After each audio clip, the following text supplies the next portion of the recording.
मेरा पहला पैरोडी इन लोगों ने बनाया इरफान भाई के साथ। अरे सर, हाँ, ये इरफान करो, भाई के इनको साथ। इनको घसीटो। पहले किसी की में दम नहीं था मेरे लिए कुछ बोलने के लिए। शुरुआत इन्होंने करी हनी सिंह के खिलाफ। अब तो मुझे पॉडकास्ट में बुला रहे हो। Aji, have you faded in? I got up at 1. अच्छा, Fading in. fading in. I'm gonna be in my best zone after 9 p.m. थोड़ा डिले कर सकते हैं क्या हम? बाकी के शूट This करवा is दो आज। early morning for me. I have Yeah. start with very straightforward question. Yeah. As a huge fan of your music and having watched the documentary, abs आ गए? Abs छोड़ दिए। Abs छोड़ दिए? Abs छोड़ दिए। Abs छोड़ Ab दिए। वो वाली abs छोड़ दी। अच्छा, अच्छा। अच्छा। पर पाजी, album is feeling awesome. Yeah. Yes. काफी अलग तरीके से सोच में ये एल्बम बनाई थी मैंने। पाजी एक मैं बात बोलूं, हाँ जी। if you don't mind. हाँ जी, हाँ जी, no problem। मैंने और कुल्लू ने सारी इंटरव्यू देखी है। आज कुछ आपको ऐसा बोलना पड़ेगा जो नहीं, आप जिससे जो- हमारी फैन बॉइंग पूरी हो। हाँ। पूरी हाँ आप जो पूछ रहे हो मैं जो समझ में आ रहा है मैं वो बोल रहा हूँ। और मजे की बात ये है कि मुझे लग रहा था कि मेरी फैन फॉलोइंग जो 30 से ऊपर के लोग हैं वही है वो पुराने वाले जो मुझे सुनते आ रहे हैं। लेकिन अभी थोड़े दिनों पहले मैंने अपने इंस्टाग्राम के इनसाइट्स में गया हूँ। मुझे देखना भी नहीं आते थे लेकिन देखे मैंने तो 18 से 24 साल के 60% बच्चे मुझे देख रहे हैं और सुन रहे हैं कि ये क्या कर रहा है बूढ़ा। आपको सच में ऐसा लगा था कि सिर्फ पुराने वाले ही सुन रहे हैं? मुझे ऐसे ही लगा। हाँ। मुझे नहीं ऐसे नहीं ही लेकिन लगा। वो 18 से 24 जैसे मैं 27 का हूँ और लाइक मैं तो 12 कितने हम 9th या 10th में थे जब आप डोप शो आया था। आई रिमेंबर पाजी आए थे वहाँ कॉन्सर्ट में और हम लोगों को टिकट ऑफ कोर्स कौन ही टिकट देगा 10th 11th क्लास में तो हम लोग बाहर लटके हुए थे दीवार से। हनी पाजी आए और हनी पाजी आए स्टेज पे उन्होंने बोला कि जितने लोग लटके हुए हैं सारे अंदर आ जाओ। हाँ यार, यार। और हमने कहा वाह भाई गजब मामला हो गया और सब अंदर पूरा केओस मच गया और बहुत मजा आया फिर। Did you enjoy the chaos? I love chaos। कोई बताओ ना। सबसे कोई chaotic chaotic- कॉन्सर्ट आपको याद हो chaotic पूरे क्या हुआ है? इंडिया में कहाँ आपको ऐसा लगा कि वो हर जगह तोड़फोड़ होती है। एक बारी देहरादून में था वहां सिर्फ हम लोग 2 ही गाने परफॉर्म कर पाए। और 2012-2013 मेरा 60 मिनट का सेट होता था लेकिन मैंने कभी भी 35 मिनट से ऊपर परफॉर्म ही नहीं कर पाता था क्योंकि जब मैं धीरे धीरे शुरू कर रहा हूँ ब्राउन रंग ब्लू आईज ये वो तो लोग सुन रहे हैं। जैसी अंग्रेजी भी डोप शो हाई हील्स ये होता था तो तोड़फोड़ हो जाती। आज तक शो में ऐसा नहीं हुआ मेरे कि मैंने लास्ट शो परफॉर्म किया 60 मिनट्स का सेट कंप्लीट किया और बोला थैंक यू सो मच आपके शहर में दोबारा आएंगे। कभी नहीं हुआ। चलो चलो चलो चलो चलो ऐसे एग्जिट होती थी। फिर आपने वेडिंग शोज भी किए, बहुत बहुत कॉर्पोरेट शोज भी किए, तो बताओ ना कुछ वेडिंग शो का मीटर क्या है, कॉर्पोरेट शो चाचा का जी ने आपको गोद में उठा लिया। हाँ। नहीं हाँ मैं बहुत यही होता है वेडिंग शो सबसे आसान है। 400 लोग होते हैं मुझे जब तक ये लोग स्टेज पे चढ़ाते हैं तब तक आधे सेट हो रखे होते हैं। तो लड़का लड़की को बुला लो थोड़ा उसमें टाइम वेस्ट कर दो फिर फुफ्फड़ को बुला लो फिर बुआ को बुला लो फिर मासी को बुला लो। To anybody watching this interview who had booked Honey Singh for a wedding last year, मिले करे हाँ यही तो हुआ ना हमारी शादी में। We apologize. Paji, when your first album is International Villager, it was the biggest album. उसको follow करना, to continue doing it, like do you look at कि लोग आज भी आके वो गाने demand करते हैं? Do you look at that with pride, or do you feel the pressure कि यार I need to still be able to beat my best work?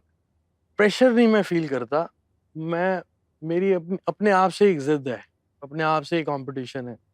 जब मैं इंटरनेशनल विलेजर बना रहा था तब भी उसके बाद जब मैंने ये ब्लू आइज बाकी सारे गाने बनाए तब भी जो मैंने बॉलीवुड के लिए किया उसमें मैंने इतना स्ट्रेस नहीं लिया क्योंकि ऑलरेडी इतने बड़े बड़े ब्रांड्स ने मुझे बुलाया तो मैंने कहा ये तो इनको कुछ भी कमर्शियल बना के दे दूंगा ऊपर से एक मूवी का बजट पुश होता है और एक स्ट्रैटेजी होती है तो गाना उठ ही जाएगा। बट आप ये बिलीव करो कि मेरा गाना 2013 में आया ब्लू है पानी पानी लुंगी डांस उसके बावजूद मैंने एक सिंगल किया ब्लू आइज सिर्फ अपनी जिद के लिए कि ये नहीं है कि मेरे साथ अक्षय बाजी खड़े हैं या मेरे साथ शाहरुख भाई खड़े हैं तो ही मैं इस साल का बड़ा गाना दे सकता हूँ। मैं अपने बलबूते पे एक गाना दूंगा और ब्लू आइज भी बहुत चला। हाँ। तो वो जिद शुरू से रही। पिछले 2-3 साल लास्ट एल्बम जो थी मेरी हनी 3.0 वो मुझे समझ नहीं आ रहा था कि मैं क्या करूँ क्योंकि मैं एकदम केव से बाहर निकला तपस्या करके 7 साल की तो मुझे पता ही नहीं दुनिया कहाँ थी क्योंकि मैंने इंटरनेट नहीं देखा तो वो मेरे लिए बड़ा मुश्किल था। लास्ट एल्बम बड़ी मुश्किल थी मेरे लिए लेकिन इस बार मैं सबकी डिमांड आ रही थी क्योंकि लास्ट एल्बम मैंने म्यूजिक प्रोड्यूस नहीं किया था तो सारे फैंस की डिमांड आ रही थी कि आप क्यों नहीं म्यूजिक कर रहे तो मैंने कहा मुझे प्रैक्टिस करनी पड़ेगी। तो लास्ट ईयर नवंबर से मैंने प्रैक्टिस शुरू करी। जनवरी में मैंने डिसाइड किया कि now is the time I can produce. Yeah, while we're on the subject, since you're saying that you're a producer, I think a lot of people don't know the role of a producer in hip hop in general. So can you please explain that? Producer is the main father, the real father of a song.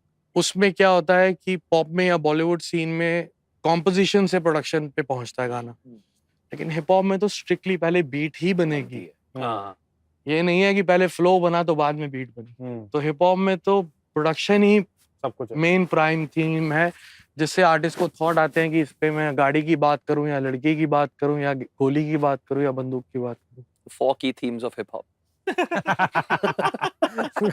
क्या था? गाड़ी, बंदूक, गाड़ी, बंदूक, गोली, लड़की लड़की। There we go.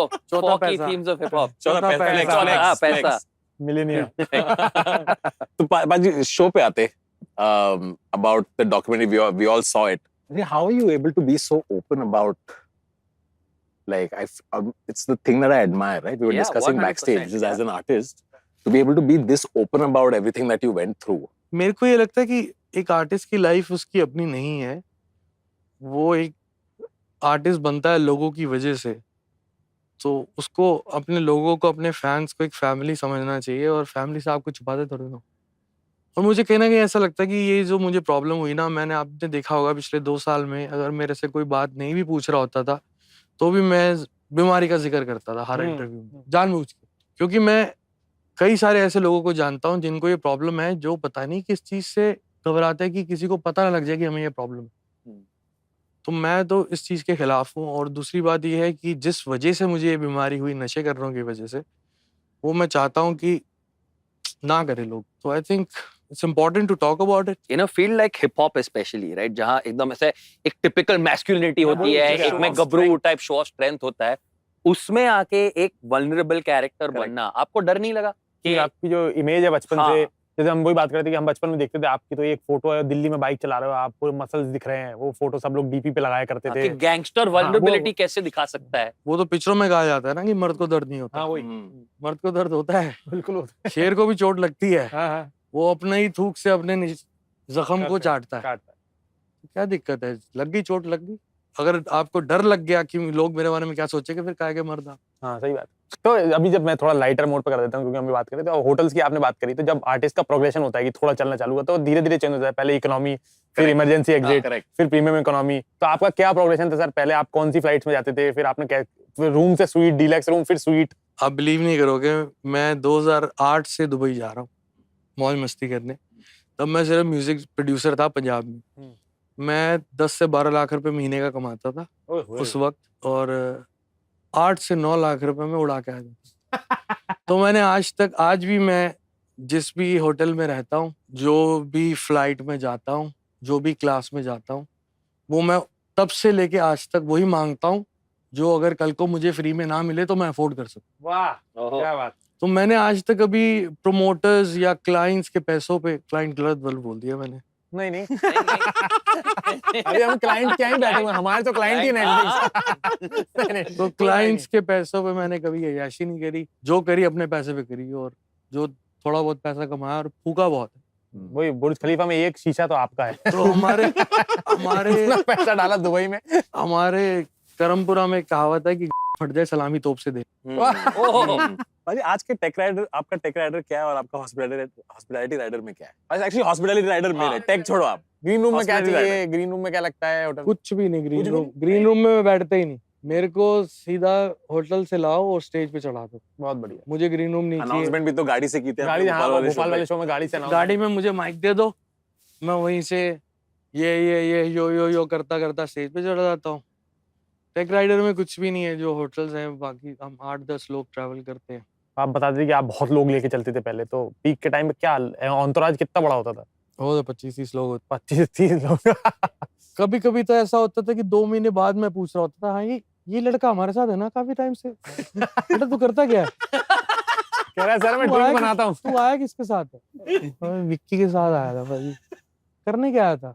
कह रहे थे फ्री की दारू मिलती है। और हनी सिंह चुटकुले बड़े अच्छे सुनाता दारू पी के। अरे वाह, पता ही नहीं था कौन कौन चल हमारे रहा है। साथ चल रहा है, पता ही नहीं होता। पसंद आ गया जो आ गया, भाई तू बढ़िया है, कल से हमारे साथ। ये तो माहौल में कंट्रीब्यूट करेगा ना। हाँ, माहौल चाहिए। That's it. Did you know कि यहाँ पे एक चेन है बार का जहाँ पे गन्ने का जूस और वोडका वाला ड्रिंक जो आपका फेमस हुआ था। वो अल्फाज की बनाई हुई ड्रिंक है बेसिकली। हम तब चंडीगढ़ मोहाली की बातें हैं वो सारी, तो हम शराब बहुत पीते थे तब। तो एक लेवल पे जाके हम लोग क्या करते हैं कि सस्ती शराब से महंगी पे जाते हैं। हम लोग महंगी से ग्रे सस्ती। गूस और बेल्वेदेर पीते थे, तो वो असर करना कम कर जाती थी, तो फिर धीरे धीरे सस्ते ब्रांड पे आते थे कि ये मत्था घुमाएगी ज्यादा। क्योंकि वो पिए जा रहे हैं दोपहर से 1-1.25 बोतल हो गई। दोपहर से यही था, प्रोटोकॉल था हमारा। तो सुबह से पिए जा रहे हैं, कुछ हो ही नहीं रहा। फिर एक लेकर आता था कोई, भाई ये पियो, ये सस्ती वाली है। तो हमने उसका नाम रखा था सिमरन ऑफ। Simran of. तो फिर अल्फाज ने बनाई थी ड्रिंक। क्या था भाई, मैंने ड्रिंक पी है कल और सही मत्था घूम गया। मैंने क्या भाई, तो उसने गन्ने के रस में एक पूरी बोतल डाल के, वो मीठी इतनी होती है, स्वाद इतनी होती है, आप पी जाते हो, उसके बाद तारे जमी पे होते हैं। क्रेजी ड्रंक स्टोरी क्या है आपकी? आपको लगता है कि ये क्या ही हो रहा था? ये क्या ही हो गया? Also, Netflix, please take this reel separately and put it as life hacks. Yes, How yes. to get drunk faster. Sugarcane juice. पाजी क्रेजी ड्रंक स्टोरी सुना दो, आपको लगे कि यार ये कैसी? बहुत सारी हैं, ऐसे तो अब याद भी नहीं। एक बार की बात है, ये मैंने किसी इंटरव्यू नहीं बताई, तो यहाँ एक्सक्लूसिव है तो बताता हूँ। Let's do it. तो मोहाली की बात है, एक हमारा दोस्त था सराव, उसके पास फार्म हाउस था। तो हम वो कहते हैं आज फार्म हाउस पे चल के दारू पियेंगे, और पहले मीट वीट बनाया, वो खाया, दारू पीनी शुरू करी। शराब ज्यादा आ गई, लोग कम थे, तो पीते गए, बातें करते गए, पीते गए, बातें करते गए। तकरीबन 4 बजे सब को इधर पड़ा, को उधर पड़ा। तो अल्फाज का भाई है हैरी, तो हम सुबह उठे 7 बजे, चलो यार चलें वापस मोहाली चलते हैं, उठो। सबको उठा रहे, इकट्ठा कर रहे हैं, तो हैरी नहीं मिल रहा। थोड़ा और जंगल में गए हैरी को ढूंढने, तो हैरी ने एक पेड़ को पकड़ रखा है और ऐसे कर रहा है। मैं हैरी चल, एवी नाल जाएगा। पेड़ को कह रहे हैं साथ जाएगा, एवी नाल जाएगा। मैं क्यों, सब कुछ हिल रहा है, नहीं हिल रहा बस। मतलब कितनी पी रखी उसने, वो कह रहा है पेड़ साथ जाएगा भाई। कह रहा है ये इस बंदा सही है, सब कुछ हिल रहा है, ये नहीं हिल रहा। इस ऐसी बहुत कहानी है, मतलब तो अब तो याद भी नहीं, फेड आउट हो गई। लेकिन रोज कुछ ना कुछ नया होता था। अगर मेरे को लगता है उस वक्त पे ये डॉक्यूमेंट्री बनी होती, हाँ, वो तो बीटीएस सही है हमको यार, वो ये वाले बीटीएस और क्रेजी। इंडिया और एक्चुअली में हम लोग भाई, मतलब एक तरह से देखा जाए तो बच गए। जो हम हरकतें करते थे उस वक्त, इंस्टाग्राम नहीं था उस वक्त, लोगों के फोनों में कैमरा नहीं था, Yes. नहीं तो हमारा तो रेल पिली होती है हमारी। अब हम सभ्य हो गए हैं, तो अच्छा अब रीलें बनती हैं। जैसे आप इतना ट्रैवल टूर करते थे, जैसे ऐसी कोई कंट्री में जहाँ हिंदी विंदी नहीं बोलते लोग, बाग इंग्लिश भी नहीं उतनी समझते, और वहाँ ड्रंक हो गए और वहाँ समझ ही नहीं आ रहा अब किससे क्या बात करें, कौन वहाँ हमारे साथ मॉरिशस में हुआ था ऐसा। तो अल्फाज की फिल्म चल रही थी, तो इसने 10 दिन तो शूट कर लिया। ये 11वें दिन इसको दारू पीने का मौका नहीं मिल रहा, क्योंकि रात को खत्म होते ही बोलते हैं कि सो फटाफट की सुबह उठना है। तो ये 11वें दिन दारू पी के मुझे फोन करा, कह रहा भाई यार याद आ रही है यार, आ जाओ एक दिन लिए यार। मैं कहा यार मैं तो इधर उधर घूम रहा हूँ, अभी काम कर रहा हूँ, मैं कैसे आऊँ तेरे पास मॉरिशस? मेरे पास नहीं भाजी, आ जाओ प्लीज। मैं ठीक है। तो वहाँ पे मैंने प्रोड्यूसर जो फिल्म का था वो एक्साइटेड हो गया कि हनी सिंह भी आ गया सेट पे। मैं कहा जी आपसे एक दरख्वास्त है। कहते क्या? मैं कहा मैं 2 दिन के लिए हूँ, पूरा यूनिट पार्टी करेगा, खर्चा मैं दूंगा, आपके खर्चे से नहीं। मैं चाहता हूँ स्पॉट बॉय से लेके लाइटमैन सब पार्टी। तो वो तकरीबन 80-90 लोग थे। तो पूरे मॉरिशस में उस वक्त पे एक ही क्लब था, 2013 की बात। तो हम वहाँ गए, तो मैं कुर्सी पे बैठ गया, मैंने कहा टकीला पियेंगे सारे। तो मैंने पीने शुरू करी, सब आ रहे एक एक करके शॉट मार रहे। तो इतने में मुझे पता चला कि अल्फाज को किसी ने क्लब से बाहर निकाल दी। क्योंकि हमारी गरारी है कि हमें मुंडिया तो बच के रही, पंजाबी अंशिका का जो गाना है वो बजवाना है। बहुत बढ़िया। तो वो बजवाने गया, तो उसने मना कर दिया, तो उसने बदतमीजी करी, तो गार्ड उसको बाहर ले गए, और मैं भी बाहर चला गया।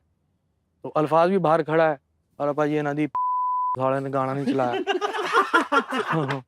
मैं कोई नहीं यार, कोई नहीं अंदर चलते हैं। तो वो कहना नहीं, बाहर मैनेजर खड़ा होता, तो उसको लगा ये 2 छिछोरे ही हैं बस जो हरकत कर रहे हैं।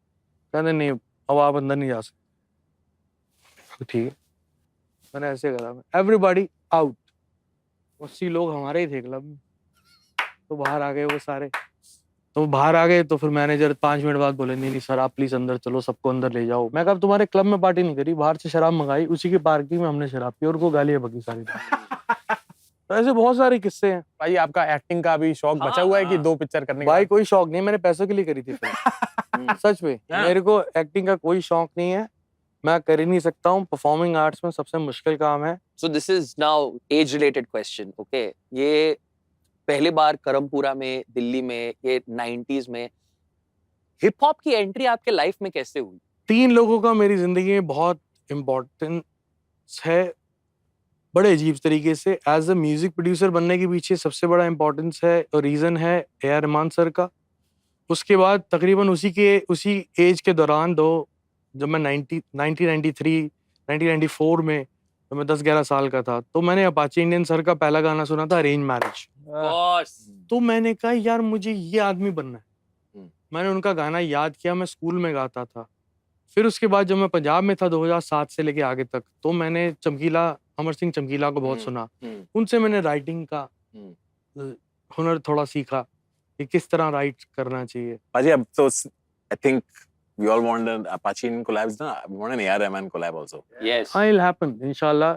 मुझे उसके लिए अपने आप को इम्प्रूव करना पड़ेगा और मेरी जिद और गरारी ये है कि रहमान सर के म्यूजिक पे मैं नहीं गाऊंगा। आपके म्यूजिक पे? मेरी कॉम्पोजिशन, मेरी प्रोडक्शन वाह और रहमान सर गाएंगे। वाह, गरारी movement. Thin line between collab and beef. thin line right now between collab and beef. You will come here. आप रहमान सर के एल्बम से उनसे वो करवाने वाले थे? हाँ, मेरे को जानना था कि every Rahman fan I'd love to ask them this, which is top 5 Rahman albums. Top 5, number 1 is Roja, number 2 is Thakshak, Thakshak, underrated. Yeah, very underrated. Yeah. Thakshak, number 3 is Tal, number 4 is Dil Se, number 5 is Rang De Basant। हमने हमने रंगने नहीं चाहिए था। रंग दे। But Rockstar Rockstar अच्छा है, लेकिन पता क्या रॉकस्टार में क्या दिक्कत हुई, मुझे ऐसा लगता है कि इम्तियाज अली साहब की मर्जी थोड़ी ज्यादा चली, अच्छा क्योंकि उन्होंने रहमान सर को कन्विंस किया, जो कि एक जिद्दी आदमी है, कि एक ही वोकलिस्ट रहेगा। हाँ। रहमान सर जाने जाते हैं कि ये अलग-अलग वैरायटी होती है, हाँ, पूरा समझ गया। गुलदस्ता लेकर आते हैं वो। मतलब आप देखो ना, सपना अवस्थी और सुखविंदर सिंह को जोड़ दिया चाहिए हमें। टेक्सचर का मैच ही नहीं है कहीं, सही बात। तो वो तो टेक्सचर के प्लेयर हैं। तो रॉकस्टार बहुत खूबसूरत कॉम्पोजिशंस हैं, बहुत क्रेजी प्रोडक्शन है, बट ये चीज बहुत अच्छी हुई कि मोहित चौहान सर का वोकल लिया गया, लेकिन कहीं ना कहीं टेक्सचर सारे गानों में एक था। वो एक डिमांड थी फिल्म की, लॉजिकली अच्छी चीज थी, लेकिन रहमान सर से हम गुलदस्ता ही एक्सपेक्ट करते हैं। वाह, तो आपका और दिलजीत पाजी का collaboration has always been like a banger, but how do you see like now what Diljit पाजी has become like and you have been seeing him? Brilliant man. Diljit भाई का तो मैं काफ़ी सालों से देखता आ रहा हूँ, और आप ये बात बहुत कम लोगों को पता है, जब मैं पंजाब में म्यूज़िक प्रोड्यूसर था, तो दिलजीत भाई 2009-8 में मेरे पास आए पहले, फिर उसके बाद 9 में आए वो और बोले कि मुझे एल्बम करनी है तुम्हारे साथ। मैंने कहा पाजी जो कर रहे हो वही करनी है या कुछ नेक्स्ट लेवल करना है? कहता नेक्स्ट लेवल। मैं कहा आज से एल्बम का नाम है द नेक्स्ट लेवल। अब जो भी गाना बनाएंगे, बनाने के बाद ये देखेंगे इस टाइटल के साथ सूट कर रहा है नहीं कर रहा। बहुत बढ़िया। वो पहले आर्टिस्ट थे जिन्होंने मुझ पे पूरा यकीन किया, पूरा अपने आप को सौंप दिया मुझे कि आप जो बोलोगे मैं वो गाऊंगा, जैसे बोलोगे वैसे गाऊंगा। And he is one of the most finest vocalist I have ever seen in my life, because I made him sung lots of things in the album, including one Urdu song, which was my first Urdu poetry. आप वो गाना सुनिए, रूबरू, दिलजीत। अच्छा, उसका production सुनिए, तब आप थोड़ा कह पाएंगे हाँ रहमान की नकल कर रहा है कोई। आप सुनिएगा, उसमें कुछ फ्लूट के सेक्शन है, कुछ ऑब्लिगेटोस हैं स्ट्रिंग्स के जो मैंने बनाए, वेरी वाना बी है रहमान स्टाइल। एंड वो मेरी पहली उर्दू शायरी थी, नज़म थी जो दिलजीत भाई ने गाई। वाह। और वो बहुत जिद्दी आदमी है और बहुत मेहनती आदमी है, और उससे ज्यादा ये है कि जब आर्टिस्ट होते हैं जिद्दी और मेहनती, तो वो थोड़े संकी भी होते हैं, जैसा मैं हूँ। उनका ये प्लस पॉइंट है, वो संकी नहीं है। अच्छा, वो वाइज है। ओह, वो वाइज है। तो जहाँ आज मुकाम पहुंचा, उनको बहुत वक्त लगा, और यहाँ तो पहुंचना ही था, इससे और आगे पहुंचेगी। आप चमकीला देखिए आपने? आप चमकीला मैं नहीं fan? फिल्म देख नहीं पाया, मैं अरे थोड़ी ट्रैवलिंग ज्यादा, तो मैं देखो देख तो नहीं पाया। आपको फेवरेट चमकीला गाना कौन सा है? फेवरेट चमकीला गाना मेरा अक्खा बिल्लियां ते गल्ला गोल मोड़नी। वाह। I'd love to know from any of the artists that you've seen, what are skills that you'd want to pick up? GP पाजी से क्या लेना चाहोगे? दिलजीत पाजी से क्या लेना चाहोगे? जीपी पाजी से बिजनेस माइंड, दिलजीत पाजी से वोकल टेक्सचर, गुलजार से शायरी वाह चुराना चाहूंगा। आज 2-3 कोलैब रिक्वेस्ट तो जा चुके हैं। जस्ट नहीं, जब आपका वो एकदम पीक चल रहा था, everybody used to call you, Amitabh ji के साथ गाना आ रहा है, शाहरुख भाई के साथ गाना आ रहा है, तो आपको मन करता था थोड़ा और पुश करें, इनसे भी बात कर लें या फिर आपसे ही बात मैंने कर तो लें? किसी से आपसे बात क्यों नहीं नहीं करी। हाँ। मैंने किसी के जो हुआ मेरे साथ, ऊपर वाले ने मेरे को ब्लेसिंग दी कि सब बड़े बड़े लोग आने लग गए। तो विशाल भारद्वाज जी का फोन आया कि आपके साथ गाना करना है 1.5 इश्किया में। मैं लंदन में कहीं था, मैं दौड़ के पहुंच गया। मुझे लगा गुलजार साहब भी होंगे, इससे बड़ा क्या होगा मेरे लिए। मैं कहा जी मैं स्टूडियो ढूंढूं। मैं कहा गुलजार साहब कहाँ बैठे हैं? कहते वो तो पंचकुला में। तो मैंने कहा अपनी मैं इतनी दूर से आया हूँ, मुझे लगा कि वो गाना बने ना बने ऐसी की तैसी मिल तो लेंगे अपन। मिल तो लें गुलजार साहब से। Can we just appreciate Yo-Yo Honey Singh's swag here though? Walks into a studio and goes, "Oh, it's only Vishal Bhardwaj." Gulzar sir's not here. Boring. गुलजार साहब से याद है, जावेद साहब ने एक बात कही थी एक बार। क्या? कि when he goes to like really big hotels, हाँ sometimes it makes him think कि यार ये ऐसा क्या कर दिया जिंदगी में जो यहाँ आ ये गए। सब डिजर्व हाँ ये सब डिजर्व नहीं करता। ऐसी एक फीलिंग होती है एक आर्टिस्ट के अंदर। Like do you sometimes look back at your journey and you go like how the did all this happen? Isn't that हाँ, हैरत तो होती है कि इतना सब कुछ कैसे हो गया। लेकिन अगर आप मेरी डॉक्यूमेंट्री को और ध्यान से देखेंगे, जो पुराने आर्काइव्स यूज करे गए हैं और नेटफ्लिक्स वालों ने जो ये नाम रखा फेमस, कहीं ना कहीं उनको ये दिख रहा था कि ये लड़का जब करमपुरे में था तब भी फेमस था, जब पंजाब पहुंचा तब फेमस हुआ, जब बॉलीवुड में आया तब फेमस हुआ। तो ये इसने बनना ही था। ये मुझे यकीन था मैं साला कुछ तो करूंगा जिंदगी में बड़ा। कोई सपने औकात से ज्यादा थे, बड़े थे, और छोटा सपना साला आता ही नहीं था। do you think to some degree ऐसा बिलीव करना पड़ता है to truly make it? करना पड़ता है, नहीं सोचेंगे तो कैसे हो। आप छोटी सी आप देखो, मैंने एक रील देखी थी एक हिरन की, उसको एक फेंस में रखा हुआ था। वो हिरन जो साला कम से कम 15 फुट की छलांग मार सकता है, वो फेंस में बेचारा ऐसे ऐसे घूम रहा है क्योंकि उसके आगे विजन नहीं मिल रहा उसको कि ये फेंस में टाप सकता हूँ। हम अपने आप को एक फेंस में बांध के रखते हैं, उतना ही सोचते हैं कि हम यही घास खा सकते हैं, यही घास हमें खानी है। पापा भी यही खाते आ रहे थे, दादाजी भी यही खाते आ रहे थे, मम्मी भी कह रही हैं कि यही घास खानी है। हम छलांग मार ही नहीं पाते, वो फेंस तोड़नी पड़ती है, मुझे ऐसा लगता है। तो आसपास के लोग, माँ बाप परेशान होते हैं कि बच्चा अपनी औकात से बाहर बड़ी बातें कर रहा है, दोस्त हंसते आवे तू कहाँ से करेगा, तेरे बस की का है। लेकिन कोई भी कर सकता है, मेरे को ऐसा लगता है भाई, कोई भी कर सकता है। डॉक्यूमेंट्री में भी एक मोमेंट है where you know like at your biggest peak of popularity, ये आई थिंक सब आर्टिस्ट के साथ स्टार्ट हो जाता है कि ये यूथ को करप्ट कर रहे हैं। You sometimes look back at the media and felt like they really had it for you. क्योंकि आपके बारे में कुछ भी आता था और आप कभी रिप्लाई कुछ भी आता था, मतलब मैं ये सच बताऊं, अगर मेरे बारे में कुछ आता, जो भी आता था, अनाप शनाप सब कुछ आता था, अगर मैं उसकी परवाह कर रहा होता तो नेटफ्लिक्स मेरे पे डॉक्यूमेंट्री ना बनाता। सही बात है। उन्होंने 15 साल बाद ये डॉक्यूमेंट्री इसलिए बनाई है कि यार इसकी साइड भी तो जाने साले की, सही बात है। ये तो बोल ही नहीं रहा कुछ। मैं अपना काम किया रहा था, मैं जो करना है करे, जो बोल रहा है बोले। कोई बड़ा आदमी बोल रहा है, कोई छोटा आदमी बोल रहा है, हनी सिंह ये, हनी सिंह वो, हनी सिंह, करने दो, तुम खेल लो पहले, हम बाद में खेलेंगे। और डॉक्यूमेंट्री से what do you think Yes. People should take away from the documentary? कुछ भी नहीं भाई, देख लो ये मैं हूँ। बड़ी मजे की बात मेरे को ये लगी कि इस डॉक्यूमेंट्री में ये नहीं है कि हनी सिंह कहाँ से आया, कौन सा गाना पहले हिट हुआ, फिर ये एल्बम, फिर ये अवार्ड। डिस्कोग्राफी नहीं है, जो अच्छी बात है। हाँ वही पर्सनल है, बहुत पर्सनल। इंसान क्या है ये, सही बात। क्योंकि इसको अलग अलग किरदारों में देखा है लोगों ने, तो ये इसका असली किरदार कैसा है, तो वो निकाला इन लोगों ने।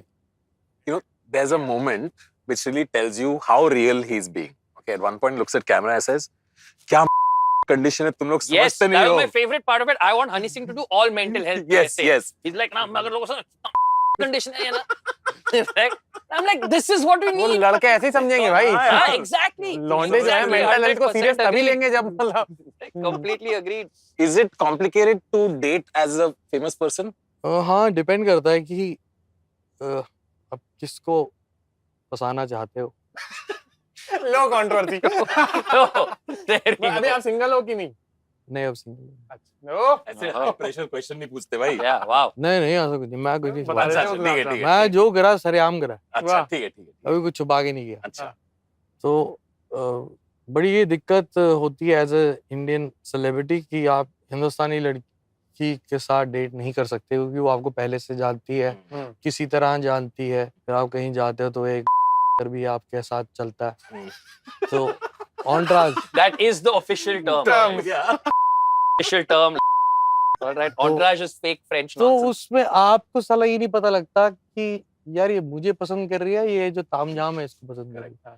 तो मैं अपनी लाइफ में उधर शिकार करना ज़्यादा पसंद करता हूँ जहाँ पता ना हो कि मैं कौन हूँ। और मैंने वो कई बार ट्राई भी किया और सक्सेसफुल भी रहा है। वाह।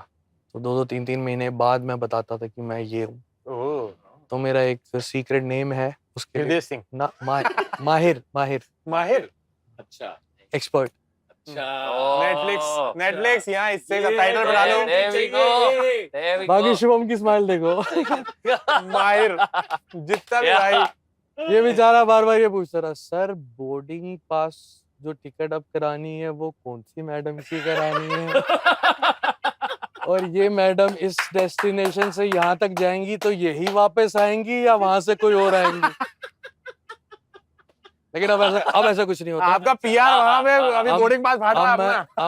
अब मैं खतरनाक इश्क में हूँ भाई। अरे आप आशिक मिजाज आदमी हो, लेकिन आप आशिक मिजाज आदमी हो। बहुत बेइंतहा किया जो भी किया है। वाह। एक्सट्रीम किया कुछ भी, मतलब चाहे जिंदगी में कुछ भी किया एक्सट्रीम किया। तो इश्क भी करता हूँ तो Yo honey simp. Sorry. Sorry. Sir ये तो अब अंदर जो है दूधा वो तो निकलेगा ना। अरबिक में दूधा मतलब का कीड़ा। अच्छा। वो तो निकलेगा ना भाई। सॉरी भाई। सर दूध ये आपका स्टेज नहीं है। सिर्फ दूधा बोला था वही डिसरेस्पेक्टफुल काफी था। तर्जुमा करने की जरूरत नहीं। Yo honey simp is true. Yo Honey Singh. I think यो हनी सिंह पे हमको बंद करना चाहिए। मेरा पहला पैरोडी इन लोगों ने बनाया, इरफान भाई के साथ। अरे सर हाँ ये इरफान भाई के साथ। इनको घसीटो। इनको मैं देखता हूँ। ये सारा कुछ इन्होंने शुरू करा है। पहले किसी की में दम नहीं था मेरे लिए कुछ बोलने के लिए। सबको बता दे यहाँ से ये उठा लेगा। जब इन्होंने कुछ किया मैं उसका बीमार हो गया। हाँ। इनके साथ कुछ हो नहीं पाया, मतलब मेरे बंदों ने कुछ किया नहीं। ये बच गए तो सब चौड़े हो गए। शुरुआत इन्होंने करी हनी सिंह के खिलाफ, अब तो मुझे पॉडकास्ट में बुला रहे हो। All right, so what's the story of the boy who was always famous? Famous is now out on Netflix. Watch now.